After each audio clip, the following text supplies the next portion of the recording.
Woof woof. Hey guys, it's me Marcus, the Mad Dog, and thank you for tuning in. This video is going to be a little bit different from any of the others because it's going to be more about giving you some advice to get into comics and get to building your collection to the way that you want it to be. So whether you've just got into comics or you've been into it for a few years or maybe it's been your hobby since birth, there must be a few tips in here that can hopefully help you to build your collection without spending too much money. I've been doing this hobby for about 16 years now myself, and I feel like along that way I've learned some good tips, I've learned some bad tips, and I'm hopefully going to share them here with you. So by listening to these, you're more likely to get the collection of your dreams rather than just a few books that you now have to sell at a car sale. Firstly, don't hoard any books that you don't like and you know that you're not going to read again. Yeah, this first rule is going to be the toughest one, don't worry, it's going to get a little bit easier from here because we've all been guilty of this. And I think this is the difference between having a collection and trying to build up your own library. But your collection or your library or whatever that you want to call it, it should be a reflection of the books and the stories that you enjoy. So if you're looking at a book and you've got nothing but bad memories and you know that you're never going to return to it again, you can get some money. At the minute, it's just money sitting on the shelf. I like the phrase that Gem Mint uses, that you should find a way to make the hobby fund the hobby. And this is the easiest way to do that and fund your next purchase. Secondly, a used book doesn't mean that it's useless. There's kind of this weird prejudice against used book that I've seen thrown about, but honestly for me, the best deals that I've ever found were actually from somebody selling like a complete collection but all the books were used. I pretty much ended up getting the Why the Last Man Deluxe Edition hardcovers for the cost of 2 of them because they happened to be used. When I got them here, there was less damage than if I would have ordered them from Amazon in the first place. And as well, I'm not sure if this is a big thing in the US, but there's companies in the UK that sell books with a remainder mark on them. And what that means is that there's just going to be like a little felt tip dot at the top, just because like the publisher wanted to know how many of the stock that they've got left, in case for some reason they suddenly can't count. But for the cost of that little black dot, you'll end up finding a book that you may have wanted that may have even been out of print for literally a third of the price for what it would have been if it was in stock. And honestly, have a look at my collection. Can you tell if any of these books have a remainder mark? Thirdly, there are occasions where upgrading a book to a different format or downgrading can end up netting you some good money. Now I've got examples of this working both ways, and it does rely on you knowing about the different kind of formats that are available for a book and roughly knowing the value and the kind of out of print status of the book that you've got that you want to upgrade or downgrade. So for example, I had the Crisis on Infinite Earths Absolute Edition, and it was a great book, it was really beautiful, I'm glad that I had it, but I had the Final Crisis Omnibus, I had Identity Crisis in a deluxe hardcover, and I'm getting the Infinite Crisis Omnibus as well. So I ended up selling my Absolute, and because it was out of print I ended up getting quite a decent amount for it. I then brought the deluxe hardcover and ended up having some money towards my next purchase. And on the other side of that coin, I had the DC The New Frontier Deluxe Edition that came out for one of the recent anniversaries, which had gone out of print since I had brought it, but I wanted the Absolute Edition because I wanted it in that maximum format with those beautiful Darwin Cook pages. So I ended up selling my Deluxe Edition for about £50, and Books Etc had the Absolute Edition at that time for about 41, so I ended up just buying it from there, and then there was 10 quid profit that I'd made for effectively getting the best version of the book. It was kind of baffling. Fourthly, pre-ordering books is often a way of securing a great deal. Now in the comics community, yeah, we all do bash Amazon, yeah, their shipping isn't always the best and books do often come damaged, but one thing that you can't fault them on that a lot of comic companies don't have the flexibility to do is their pre-order price guarantee. If you weren't aware of what this means, if you pre-order a book 9 months before it gets released, but it goes cheaper at any point before it actually gets released and dispatched to you, you will end up getting the cheapest price. I've done this before in the past and I've ended up getting up to 50% off a book that I knew that I wanted just because I pre-ordered it. Even if it drops to a cheaper price for even an hour, you will get the cheapest price. So it saves you having to stalk for it, and it saves you possibly missing out on a book that you really wanted from the beginning. There's a great app that I recommend everybody downloads called Keeper, where you can track all the prices that Amazon's had for an item. Go back and look at some of the omnibuses that were available previously and look at how cheap they were at some points whilst they were in a pre-order status. And as well, I see this as a win-win situation because say that the book doesn't actually drop that much in price. Like I pre-ordered the JLA Omnibus by Grant Morrison and it only dropped about £10 less than what the retail price actually was. I didn't think that was a good price, and I feel like it'd be cheaper once it's actually out and in print. So I ended up cancelling it, and then there was no charge at all. So you either get the book that you want at a price that you're happy with that you might not be able to get later, or you can cancel it anyway and then just find it for the cheaper price to begin with. Fifthly, buy the books that are actually in print. This ties in really nicely to the last point, because if you're worried about spending too much money on comics, it's much cheaper when they're in print than when they're out of print. Like just to give you an example, JSA Volume 2 by Jeff Johns is currently out of print and it goes for very steep prices if you can find it at all. Let's say that this is a book that you really want just because you've heard a few people talking about it, so you know that this is the next book that you're going to buy. But in the meantime, the Green Lantern omnibuses by Jeff Johns are still currently in print and you can get them for a decent price. You might end up sleeping on these might end up going out of print just because you were looking for this one book that you weren't going to find anyway. And now effectively you're having to find more out of print books because you didn't buy it once it was in print because you were trying to buy an out of print book to begin with. On top of that, there's always the chance that something can get a reprint, so you might end up chasing a whale, buy it at a point where its price is stupidly high, another book might then go out of print that you're then going to have to pay a stupidly high price for, and the book that you were originally hoping for and yearning for and that you slept on all other books for might actually end up coming back in print. And on a quick side note, I do a series once a month called Whale Watch where I go through and I look at books that might be going out of print or where you might be able to still find a great deal on a book just before it goes out of print. I definitely recommend it, and that's just a bonus tip on how you can save some money whilst building your collection. Sixthly, avoid hype buying. I'm sorry, for some reason I can't pronounce the P in hype, so it just sounds like I'm saying high buying. Hype buying, okay, I got it. But this is different from panic buying, because panic buying is where you think that a book's going to go out of print, so you just get it at the moment where you can see it. But hype buying is something that I see happening more and more often, and it's something that if you're a new collector, I definitely recommend against doing, because it's not really going to help you build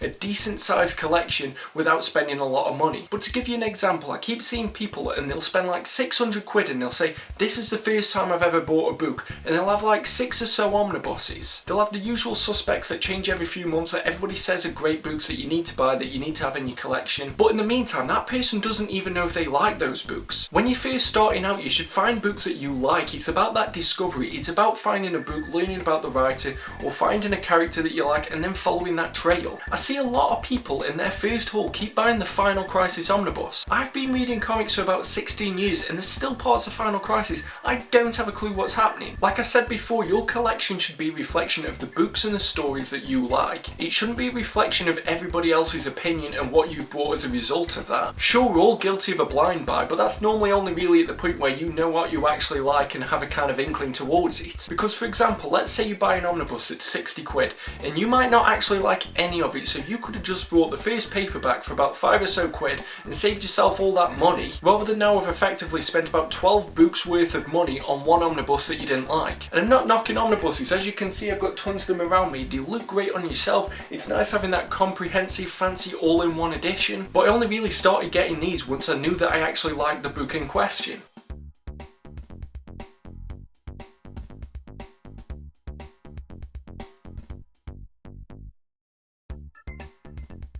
Seventhly, read into a book before buying it. Amazon Kindle has Kindle Unlimited, which has a ton of comics on it. I didn't realise just how many were on there. It's often always the first volume, so it gives you a good taste of if you actually like that series. And then if you don't, you haven't spent any money, and better yet, you haven't ended up spending like stupid amounts buying the full series before you even knew if you liked it. Because the best way to save money on your comic collection is to not buy a book that you didn't like in the first place. Eighthly, if you can't find the book for a price that you like, don't buy it. There's nothing worse than buyer's regret, and I said it in my Annihilation review that I almost bought the Annihilation omnibus for about 180 quid. But this got announced for a reprint about 4 months after I almost bought it for near enough 3 times the price that I got it for now. And this is why I believe in the rule of not paying over cover price, because then if the book does come back in print, I'm not really going to feel too bad because I did pay around the value of what it would have been whilst it's in print. So there's just no point paying more for a book than you actually want to. You can spend your money better by buying the books that are readily in print, or you might find a good deal for, and then you can just go from there. This is going to overall help build your collection. Ninthly, find a focus for your collection. Now again, this is mainly for people who are just starting out, and this is one of my cautionary tales, because when I first started reading comics and when I was properly getting into buying them,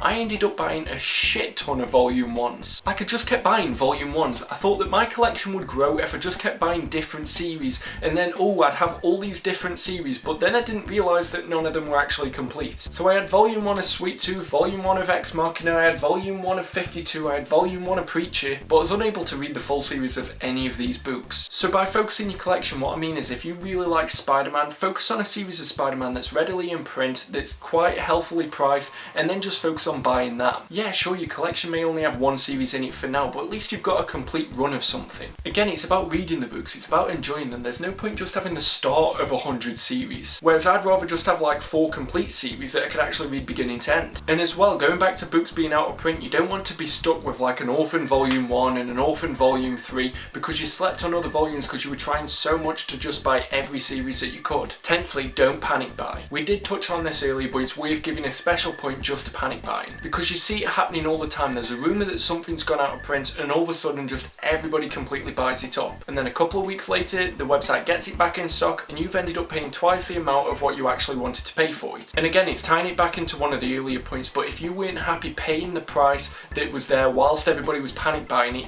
don't buy it. You're just going to have that regret when it does come back in stock a little bit later for a cheaper value. As well, panic buying often runs the risk that people end up buying a book that they weren't interested in to begin with. You don't want that to be you. You want to be smarter than that. You want to make sure that your library is just full of books that you actually like. So again, take a breather. Don't get caught up in the moment. Read a bit about the book, see if it's for you, and if it's not, don't worry if it goes out of print. It wasn't a book that you wanted anyway. At number 11, use comic shops to your advantage. Now, if you've never read a comic before, you might not even know where your local comic shop is, so have a little bit of an investigation into it, because it's one of the best resources that you can have to build up your collection. But specifically if you're trying to build your collection, your local comic shop can be a great resource for you, because it might be the case that you've ended up focusing your collection on a series that does unfortunately have one out of print volume. I genuinely have a conspiracy theory that I think this is tactical, because how many times has DC made it that a volume 2 of an omnibus line will go out of print first? But a local comic book shop might still have that on its shelf, and it might be something that no one's ever picked up before. Additionally, because they want to ensure that new product keeps coming on the shelves, they'll often do sales, so you might be able to find a collection of books that you weren't really looking to buy before,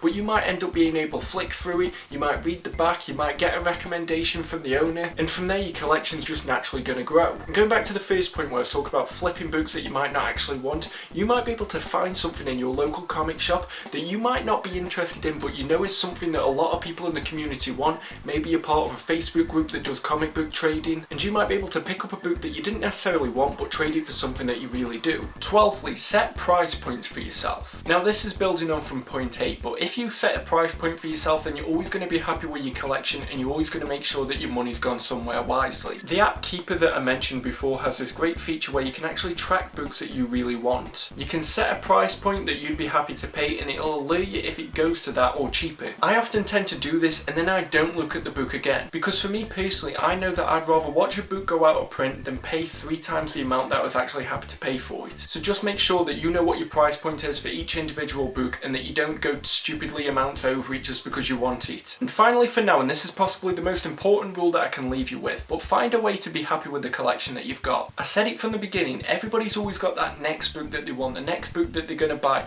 the next book that's already gone out of print. It's going to happen to you, it's happened to me, it's probably happened to everybody that's watched this video. Unless you've got stupid amounts of money, in which case, can I have some? But if you can't find a way to be happy with your collection, you're going to end up getting burnt out with this hobby. Books are always getting printed, and books are always going out of print, and books are always getting reprinted. There will always be the one that gets away, and you've just got to find a way to be able to look at your collection and know that it's complete even though there's more books that you need to buy. Because the point of this video, as much as it is about finding ways to help you save money, it's about finding ways to build that collection, to build that library, to have those books that you actually enjoy reading. Because if I'm being 100% honest with you, I could look at my collection now and realise what books are missing and what books I should have got whilst they were in print. But rather than doing that, I'm making myself miserable despite the fact that I've already spent this much money on these books. I can look at it and remember all the stories that I really enjoyed. I can look at the books that I'm excited to read next, and by doing that I'm obviously going to save money, because I'm not then going to get roped into this trap of ending up buying an out of print book just because I wanted to complete a collection